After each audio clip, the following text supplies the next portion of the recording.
Eu sou Durval Aires Filho, não é? Nasci em Fortaleza, no dia 23 de dezembro de 1954, portanto, vou completar 68 anos.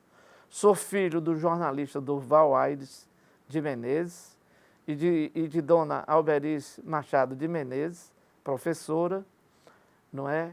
Tenho 9 irmãos, 6 irmãos e 3 mulheres, e tenho 4 filhos e uma neta.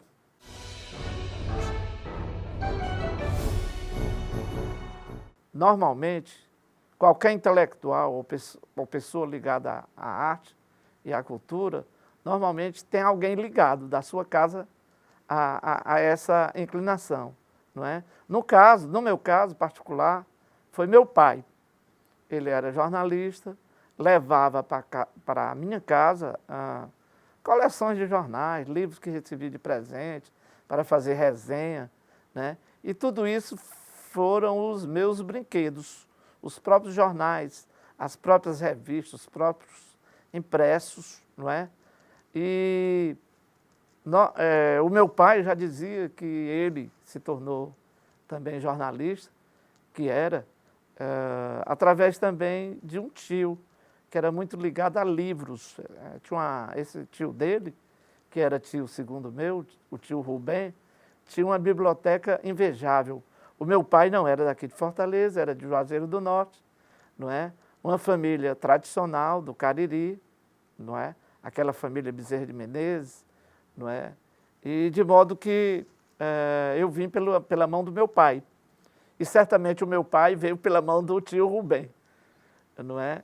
Então é interessante a gente ver como se consolida, né, as carreiras, de uma maneira geral, ligada à literatura, né? Então esse foi a grande influência da minha vida, foi exatamente o meu pai, porque foi também um grande orientador, não é? Um professor que eu tive em casa, não é? Sem deslocar para lugar nenhum, não é? Sem pagar um tostão ou sem, enfim, um professor de casa mesmo. E aí nós tínhamos quase a vida toda, né, a discussão teórica sobre as grandes questões do mundo mesmo, né? Ou seja, da política ou da literatura, que ele era também um grande escritor.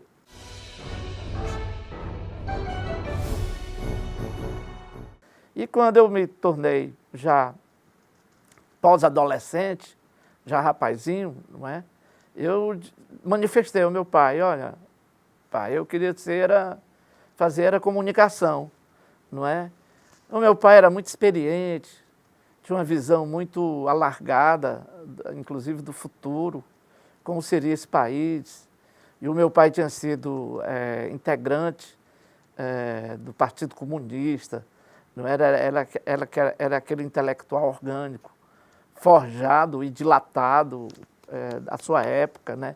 Lendo os clássicos, não é? De modo que ele chegou para mim e disse: não vá fazer jornalismo, não vá fazer comunicação, porque você pode ser um bom comunicador. Vá fazer direito, que vai ser a profissão do futuro, porque nós estamos em via de abertura política. A ditadura está passando e você, jovem, vai ter um futuro promissor nessa carreira do direito, não é? Faça direito que você vai fazer bem, porque na época, igualmente, na época também havia alguns jornalistas que eram formados em direito. O meu pai não quis formatura nenhuma, era autodidata, mas por uma convicção própria dele. Eu até perguntei: olha, pai, isso é uma cultura profunda que o senhor tem, por que não fizeste uma faculdade, uma coisa? Ele diz: olha, isso me apareceu muito cedo, mas eu tinha uma convicção tão grande que o socialismo ia vencer, que não ia me servir de nada, qualquer tipo de formatura e tudo. E depois, quando é evidente que era também uma ilusão, o socialismo não veio, não é? Ele já estava posto como um jornalista muito experiente, não é? Trabalhando, e como trabalhou, em quase todos os jornais dessa cidade, né? Começou no jornal O Democrata, que era de orientação marxista, né? Juntamente com o Aníbal Bonavides, que era irmão do jurista Paulo Bonavides, né? Depois trabalhou na Tribuna do Ceará, né?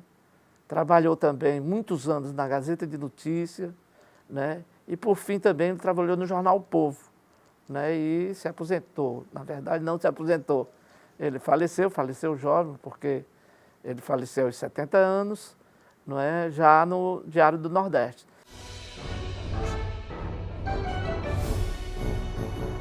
E aí eu fiz Direito. Quando eu fiz Direito, terminei a faculdade e fui trabalhar numa falência lá em Maranguape e me encontrei com um colega de faculdade, um antigo colega querido, e ele me indicou. O Abelardo me disse: olha, Duvalzinho, chamar de Duvalzinho, nós éramos e somos muito amigos, não é? Vai abrir um concurso aí, eu já estou nele, eu já estou há 2 anos como juiz substituto. Por que você não se inscreve? E aí eu me inscrevi desse concurso, fui aprovado desse concurso, não é? E tive uma boa classificação, ao invés de escolher uma cidade mais próxima, aqui da capital, não é? Porque os juízes eles vão para as cidades do interior, que são chamadas de comarcas, né?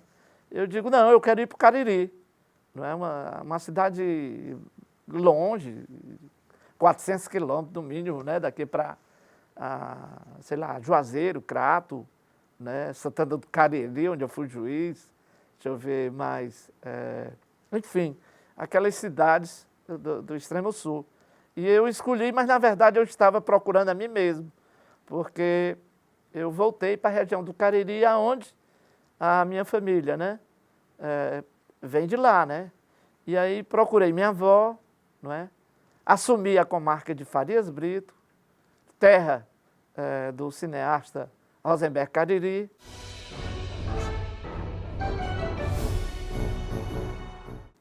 E fui atrás da minha avó, fui fazer uma visita. Quando eu cheguei na casa dela, em Juazeiro do Norte, não é?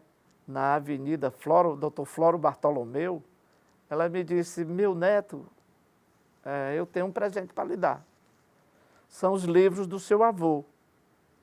E o meu avô era também intelectual, não é? Um excelente cronista, tinha sido também radialista, não é? Lá na região do Cariri, e ele deixou 2 manuscritos que a minha avó me deu, não é?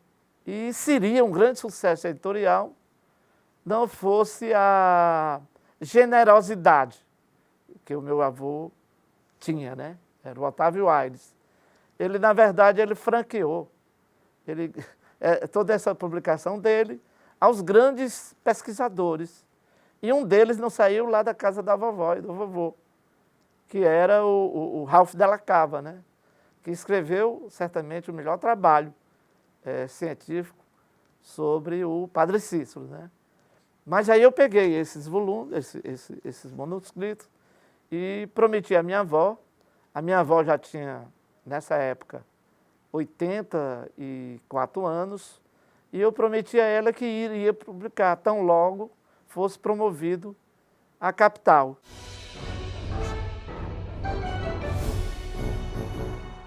E aí realmente eu publiquei esses 2 livros do meu avô, não é? Com a capa de Sérgio Lima, não é? Um livro muito interessante, não é? Sobre muitos fatos que envolve o padre Cícero, não é? Crônicas interessantíssimas desse livro, de modo como eu disse, não foi um sucesso editorial, porque era um livro já conhecido junto aos pesquisadores, né?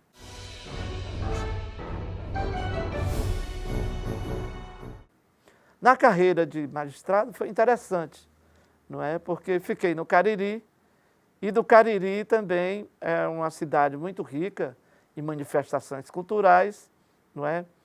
Travei muitas amizades com as pessoas que faziam cultura ali naquela cidade, não é? Conheci logo o Renato Casemiro, que é um excelente pesquisador até hoje, não é? Me convidou para o Instituto do Cariri, que era uma espécie de academia, não é? De modo que foi muito rico a minha estada lá no Cariri. Lá conheci o Padre Ágio, lá no Belmonte, onde eu batizei a minha filha, né? Com o som da orquestra famosa, né? A Lira do Belmonte, que eram músicos operários que tocavam música clássica, né? Então é uma experiência que eu tenho muita saudade lá do Cariri, não é?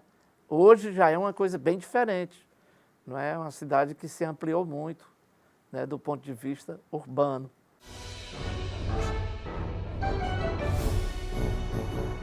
Me tornei professor universitário, né, na Universidade Estadual do Ceará, não é? E aí fui desenvolver o curso de pós-graduação, não é? E nesse intervalo, todo esse intervalo, não é? Depois da conclusão de toda essa tarefa, vamos dizer assim, acadêmica, não é? Eu voltei também a escrever, a escrever. Havia já publicado um primeiro livro de contos, não é? E com prefácio de um jornalista que era muito amigo lá da minha casa, lá de Brasília, o Tarcísio Holanda, não é? Essa coletânea de contos também foi As Orelhas do livro, foi assinada peraí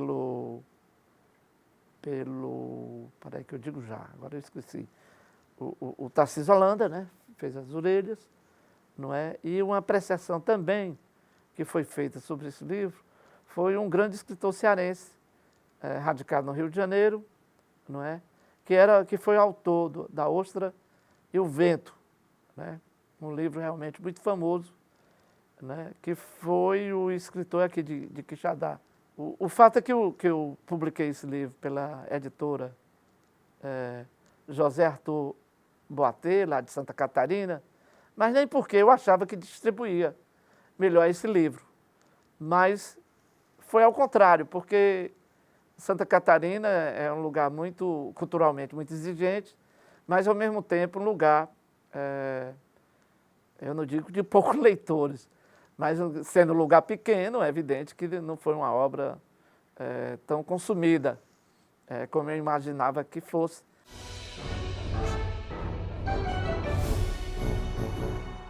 Um primeiro livro, um livro pioneiro, que foi o Mandado de Segurança Eleitoral, não é? O primeiro livro que cuida sobre o mandado de segurança, né? Sobre eleições, não é? E dessa feita foi publicada pela editora Brasília Jurídica, a antiga editora nacional. Aí sim, tivemos êxito nesse livro, mas um livro didático, um livro que desponta algum interesse de consumo.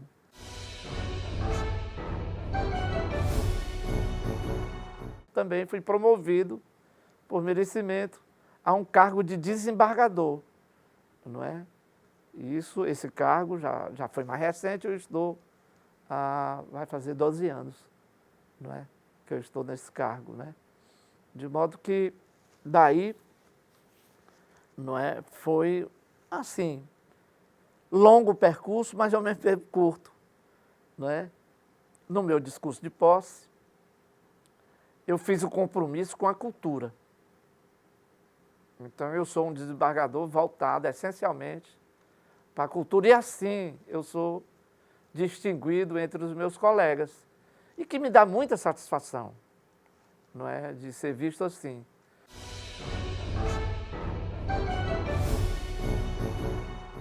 Depois, um outro sonho meu foi ir para a Academia Cearense de Letras, porque o meu pai tinha integrado aquela academia e eu achava que eu também poderia, não é, fazer parte. Quando eu cheguei aqui, eu tinha o interesse de ir para uma academia menor, que seria a Academia de Jornalismo e Letras, e é uma coisa assim. Eu tinha interesse nessa academia, não é, porque lá existiam muitos jornalistas. Não é? Eu me sentia também jornalista, porque sempre eu tive um jornalismo de colaboração. E aí eu tentei, mas não consegui essa academia menor. Eu digo menor, não é na importância não, é uma grande academia, sim, lógico, mas eu digo menor em relação à Academia Cearense de Letras, não é, que é a mais antiga do Brasil, não é? É mais antiga do que a Academia Brasileira de Letras, não é? Essa eu tive mais sorte, né? De modo que, chegando à academia, eu desenvolvi também um bom trabalho. Aliás, estou ainda, não é? Desenvolvendo um trabalho juntamente com os nossos confrades.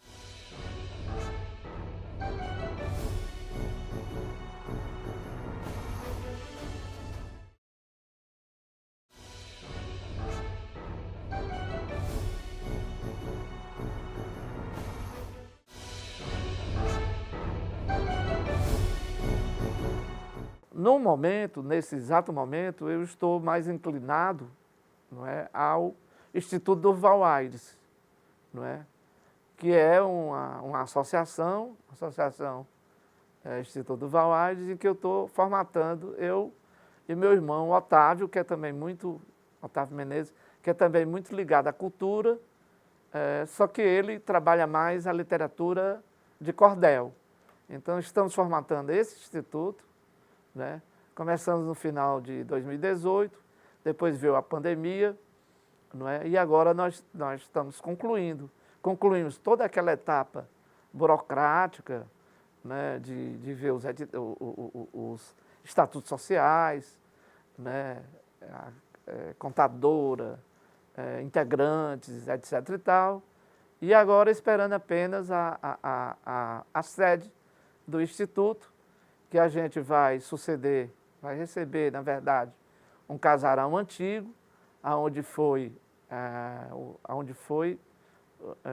data do nascimento do Marechal Castelo Branco. Eu acho que Castelo Branco nasceu nesse casarão, aguardando, ultimando os últimos passos burocráticos, não é? Agora mesmo eu já entrei em contato com a atual governadora, né, que no momento está em viagem, não é? Para realmente a gente fechar e consolidar esse instituto, que é o Instituto Durval Aires, que vai trabalhar essencialmente com a cultura, com projetos ligados à área social.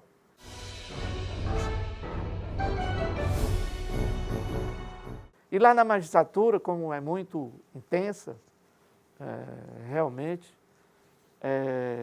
muitas pessoas, quando se aposentam, se agravam a um quadro de depressão, eu digo assim, porque você está ali como um ator naquele cenário, não é, decidindo a vida de cidadãos e instituições e pessoas importantes, etc. e tal, né? E de repente você vai para o pijama e dirigiu a sua vida só naquele setor, né? Que realmente ele embebe, realmente ele toma todo o seu tempo, né? Porque não deixa de ser apaixonante e ao mesmo tempo técnico demais, não é? E aí, aposentado não tem o que fazer dentro da casa, né? E passa a amargar uma solidão muito grande. Isso, evidentemente, eu espero que não aconteça, não vai acontecer. Evidentemente, eu acho que hoje é velho quem tem algum tipo de limitação, né? Velho mesmo é assim, aquela pessoa que já tem doença, e isso é independentemente da cronologia, né? Porque muitas vezes o jovem já é velho, e tem velho que é jovem. E tem as duas coisas ao mesmo tempo. Por exemplo, recentemente nós promovemos um colega da magistratura, que ele chega ao 2º grau com 73 anos. Quer dizer, ele só vai passar 2 anos como magistrado. Então, nós não podemos chamar ele de o mais novo. Olha, o mais novo integrante. Olha, ele é o mais novo, estruturalmente. Mas, na verdade, ele é só o mais moderno. A palavra mais adequada é exatamente essa, né? Porque novo não é mais não. Uma pessoa com 73 anos não pode ser novo. De modo que é muito interessante essas 3 classificações de quem é velho, jovem e moderno. não é?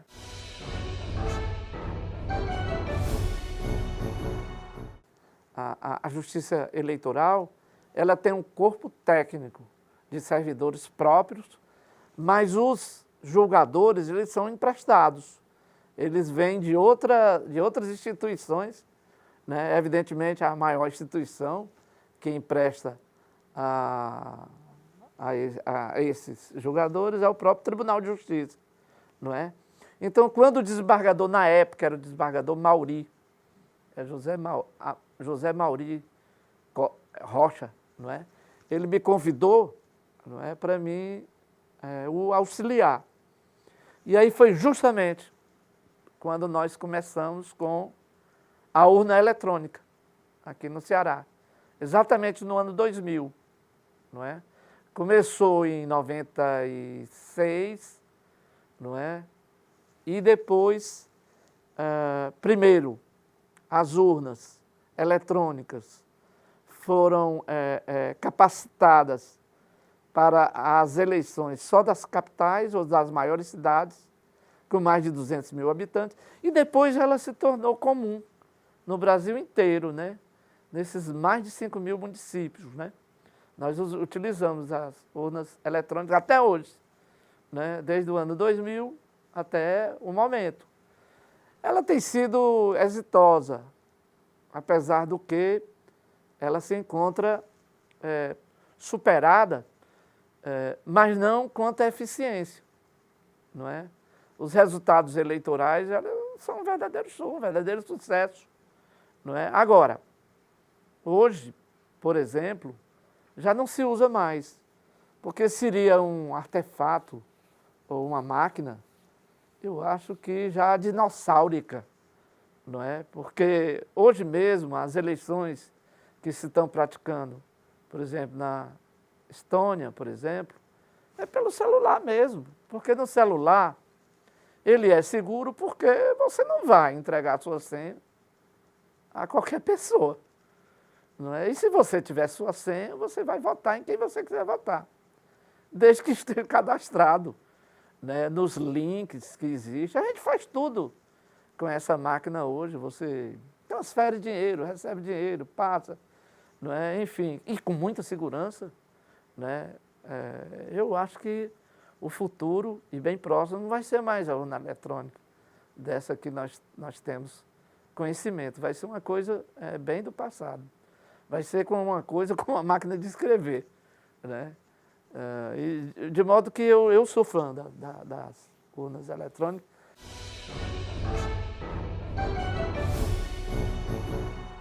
Agora mesmo, mais recentemente, eu li um artigo dizendo que, até brincando um pouco com as urnas eletrônicas, um certo humor, dizendo que um gênio lá do Vale da Sicília, sei lá o quê, lá da Califórnia, inventou essa maquininha, e agora nós estamos exportando não só a máquina, como também a honestidade.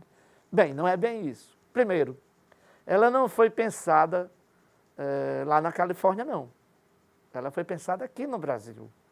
Em 2000 eu estava lá com o doutor Mauri, e lá eu tive conhecimento, inclusive travei uma grande amizade na época, com o Paulo César Camarão. O Paulo César Camarão era superintendente do SERPRO, que era uma empresa estatal que era incumbido de fazer esses somatórios, né, essas contabilidades de grandes empresas, grandes multinacionais, através desses artefatos, dessas técnicas digitais, não é? Hoje ela perdeu a importância porque realmente o mundo digital ele foi muito popularizado, né? Mas na época era o SERPRO. E o Paulo César, que eu acho que é paulistano, ele foi o superintendente, não é? E depois que ele deixou a superintendência, ele foi para o TSE. E lá no TSE ele juntou a 2 japoneses, também a um juiz lá de Santa Catarina, não é? E lá eles bolaram essa maquininha, que realmente não tem muito segredo não é? Uma vez, isso já no ano 2000, nós abrimos uma maquininha daquela. Na verdade, é uma máquina de somar. seria dentro uma espécie de kryptonita, não me lembro bem o nome apropriado, mas era um bastão assim, como um chocolate, que só rodava, não rodava ao contrário.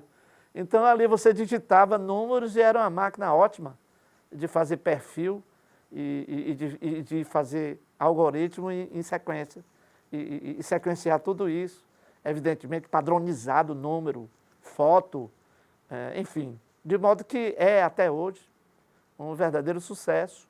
Não vou entrar nessa questão política, né? Porque realmente muita gente acha que ela tem defeito. Tem, tudo tem defeito. Ela tem defeito, realmente. E ela pode ser reprogramado, não é? Muita gente já discutiu isso. Como é que ela pode ser fraudada? Pode. Se você chegar lá e se reunir com a junta de julgadores, eu digo os mesários, né?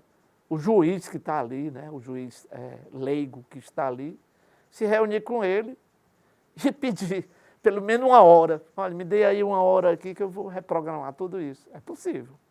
Pela lista, né, de votação, né? Você pode dar o ordenamento, né? Porque nem sempre esse ordenamento ele é possível, porque você vai para a fila e votar de acordo com a sua conveniência, né?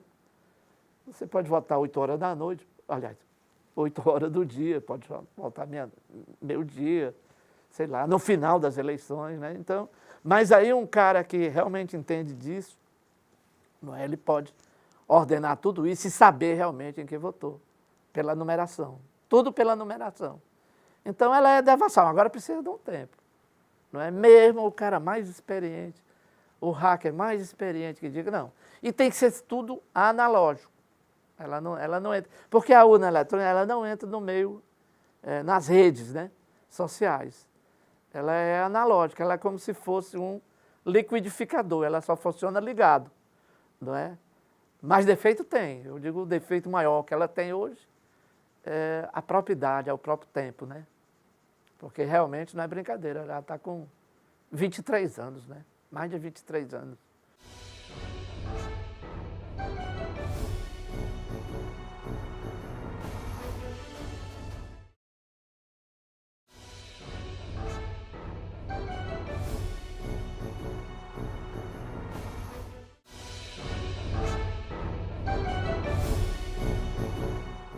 A literatura é muito difícil de você fazer e ter retorno com ela, não é? Primeiro porque você teria que ter uma dedicação profunda do dia a dia, não é? E no caso, eu seria uma espécie de dublê de escritor, porque a minha profissão maior seria mesmo de magistrado.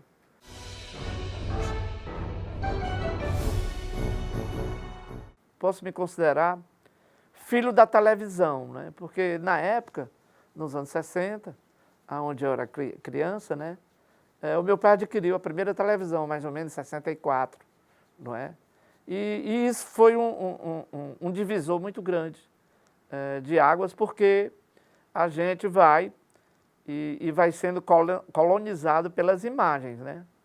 Só que a televisão, ela era muito séria e mediada, bem mediada, não é? Os programas eram feitos com muita técnica, não é? Os filmes que a gente assistia na época, principalmente vindo dos Estados Unidos, eram em 35mm, portanto, a invenção é brasileira, né, da própria televisão, eu digo em HVS, né? É uma própria invenção nossa, porque lá eles, como primavam muito pela qualidade, né? Eles não queriam pelo tape, né? Pelo HVS. Eles queriam mesmo pelo VHS. Eles não queriam pelo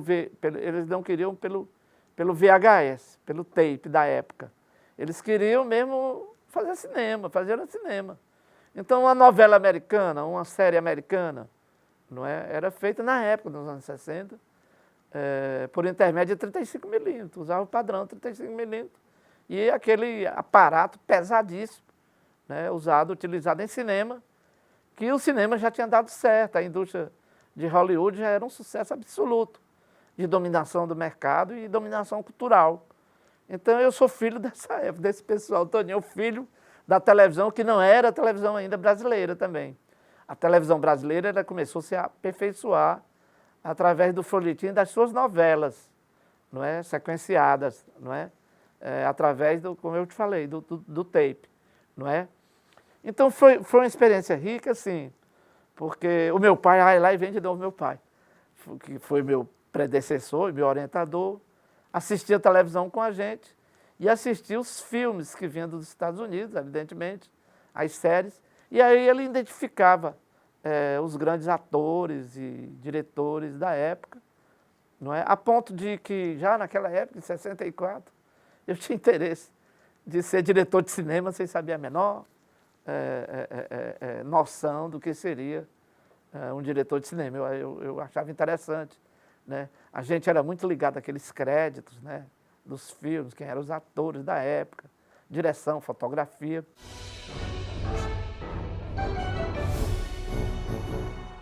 Meu pai, e como outros escritores, depois exatamente os escritores dos anos 70, passam a incorporar, né, o cinema dentro da literatura, né? A literatura não passa a ser mais horizontal, né? Não precisa você escrever um romance com 400, 500 páginas, não. É um romance pequeno porque tem a possibilidade de você fazer cortes, né? E você fazer flashbacks, fazer retorno, né?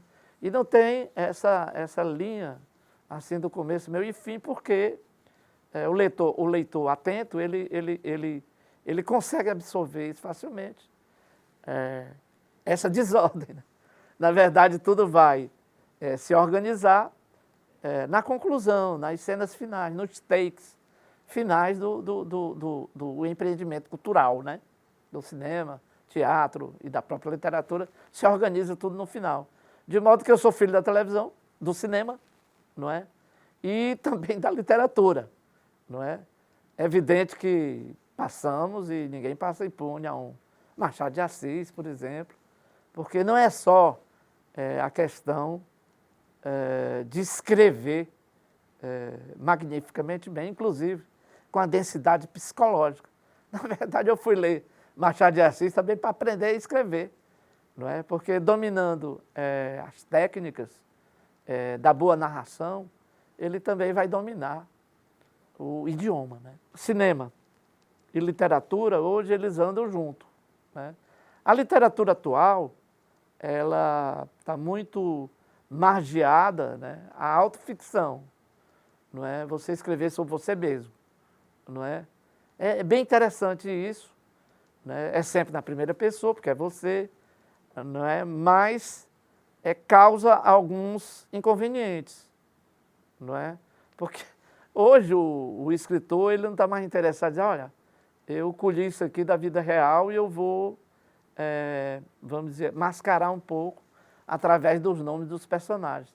Mas absolutamente isso, com relação a isso, meu pai também já fazia, né? Tanto é que eu vou publicar agora a edição dos 4 livros dele, são 4 novelas, Os Amigos do Governador, Barra da Solidão, Uma Estrela da Manhã e o Manifesto, eu vou publicar todos os 4, né? É interessante, e aí um pensador que era amigo dele da época, na época rapazinho, que era o professor Alto Filho, me chamou até a atenção. Olha, Durval Filho, quando ele dedica esse livro a algum colega, algum amigo, jornalista, ou seja assim, na verdade ele é personagem dentro do livro. E eu testei e era mesmo. É como se fosse, vamos dizer assim, os créditos, né, de um auto, né, ou de uma peça, ou de um filme mesmo, né? Aquela dedicatória, na verdade, são os personagens que vão fazer parte, com nome fictício.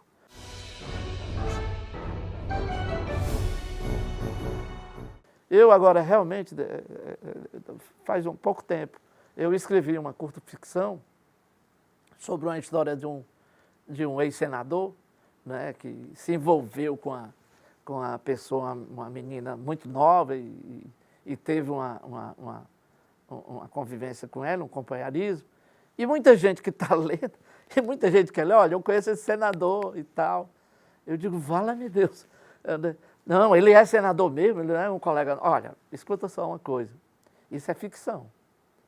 Isso aqui é ficção, porque se fosse o senador que você está imaginando, se fosse o ministro que você está imaginando, não seria literatura, seria documentário, seria reportagem, seria uma série de coisas, menos literatura, né? Mas aqui é ficção.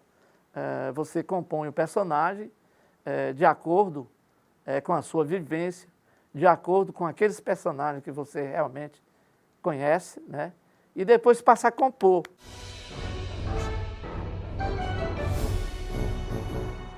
Difícil mesmo é a poesia, porque escrever poesia, né, trabalhando o eu lírico, é muito difícil, porque aí você teria que ter uma sensibilidade maior do que de escritor, né, maior do que o ficcionista, e ultrapassa toda essa dimensão, né, sendo essencialmente humano, mas a poesia, que é a verdadeira poesia, ultrapassa essa dimensão através do eu lírico, não é? O eu que você está conversando com ele, que sou eu mesmo, sem nenhuma disfarçatez, não é? Espetando consciências, né? É essa que é a verdadeira poesia, né? Quando um poeta, só para encerrar, foi ao enterro do seu pai, não é? Ele disse, aspas, nesse momento, a canoa de madeira encosta no aquário terrestre e o meu pai tomou rumo ignorado.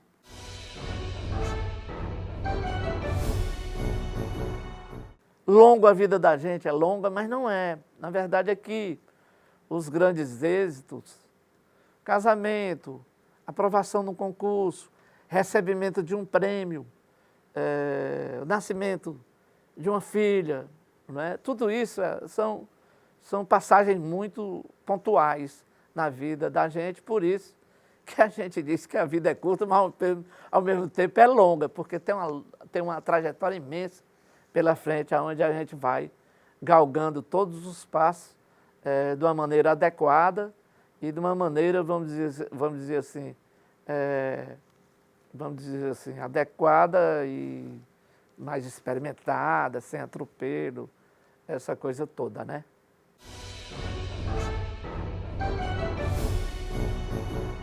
Eu guardo sempre comigo de um poema, né? Uma frase de um poema da Gabriela de Mistral, que dizia mais ou menos assim, eu sou resistente como as ondas do mar, em que a cada avanço corresponde um pequeno recuo.